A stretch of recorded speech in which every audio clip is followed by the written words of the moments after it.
మీకు వీడియోలో complete detail గా చెప్పబోతున్నాను విత్ క్యాలిక్యులేషన్ అండ్ ఎవ్రీథింగ్. ఇక్కడ కోర్స్ ఎలా ఉంటుందంటే it depends on the months or the course you choose. ఒక ప్రోగ్రామ్ ఎలా ఉంటుందంటే if you choose 1 year course it will be like 12 months ఉంటుంది.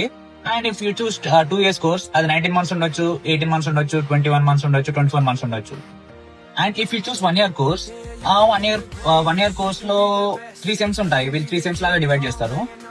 3 సెమ్స్ ఎలా ఉంటుందంటే ఈ సెమ్ మనకి ఈ సెమ్ లో 12 weeks క్లాసెస్ ఉంటాయి. 12 weeks అంటే మీరు 12 weeks లో మీకు 12 weeks క్లాసెస్ ఏం ఉండవు కంప్లీట్ గా. వీక్ కి ఒక 2 days ఉండొచ్చు, 3 days ఉండొచ్చు. And it will be depending upon your course or the program you choose. ఈ డేస్ కాంపోజిషన్ ఎలా ఉంటుందో నేను మీకు టేబుల్ లో చూపిస్తాను. You can observe the table. And if నీకు 2 days per week కాలేజ్ అనుకో, నీకు 1 day లెక్చర్ ఉంటుంది, 1 day సెమినార్ ఉంటుంది. లెక్చర్ లో ఏమైతే చెప్తారో అదే సెమినార్ లో నీకు ఇన్ డీటెయిల్ గా చెప్తారు. 2 days అనుకో, 2 days per week అనుకో, నీకు 12 weeks ఉంటాయి 1 సెమ్ లో. 12 weeks అంటే నీకు 2 into 12 అంటే నీకు 24 days ఉంటుంది, అంటే 24 days.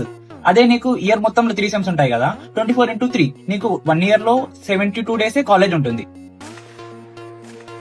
అదే ఇఫ్ 3 days per week అనుకో, నీకు 3 into 12 అంటే 36 days.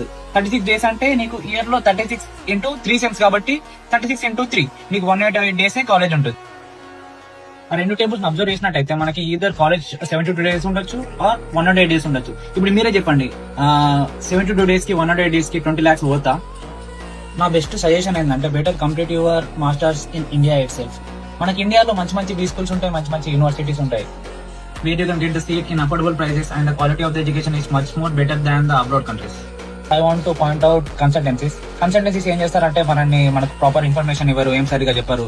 వాళ్ళ మెయిన్ మోటివ్ ఏంటంటే ఒక పర్సన్ ని పంపిస్తే ఒక పర్సన్ పైన వాళ్ళకి యూనివర్సిటీ నుంచి సర్టెన్ అమౌంట్ ఆఫ్ షేర్ వస్తుంది, వాళ్ళకు ఒక కొంచెం అమౌంట్ వస్తుంది. సో వాళ్ళు మనల్ని బ్రెయిన్ వాష్ చేసి యూనివర్సిటీకి ఆర్ అబ్రాడ్ కి వెళ్ళేలా చేస్తారు. మన బీ స్కూల్స్ లో ప్రాపర్ ఇంటర్న్షిప్ ప్రొవైడ్ చేస్తారు. ఫస్ట్ ఇయర్ తర్వాత ప్రాపర్ ఇంటర్న్షిప్ ప్రొవైడ్ చేస్తారు. నువ్వు ఇంటర్న్షిప్ లో ఎక్సెల్ చేస్తే నీకు జాబ్ వచ్చే స్కోప్ ఎక్కువ ఉంటుంది. అదే ఇక్కడైతే నీకు ఇంటర్న్షిప్ అని 3,500 pounds ప్లేస్మెంట్ ఇయర్ కి ఫీ అని కట్టించుకుంటారు. చిన్న చిన్న కంపెనీస్ వస్తాయి. ఆ కంపెనీస్ ఎలా అంటే మనల్ని వాడుకొని వాళ్ళ కంపెనీని మార్కెటింగ్ చేసుకుంటారు. అండ్ మనం ఫస్ట్ ఇయర్ లో కాలేజ్ కి ఎలా వస్తామో సేమ్ సిమిలర్ వే కాలేజ్ కి రావాలి, వెళ్ళిపోవాలి, అంతే. ఏం జాబ్ ఉండదు, ఏం ఇంటర్న్షిప్ ఉండదు. మనకి అడిషనల్ గా 20 lakhs తో పాటు ఈ 4 to 4.5 lakhs బొక్క ఐఎన్ఆర్ లో చూసుకుంటాం. ఈ వీడియోస్ అని మీకు ఇన్ఫర్మేటివ్ అనిపిస్తుంది who are planning to come to abroad, and even share it with your friends whose parents force them to study abroad in the name of prestige. ఈ videos ఒక్కరైనా abroad plan cancel చేసుకుంటే I'll be the happiest person. Thank you.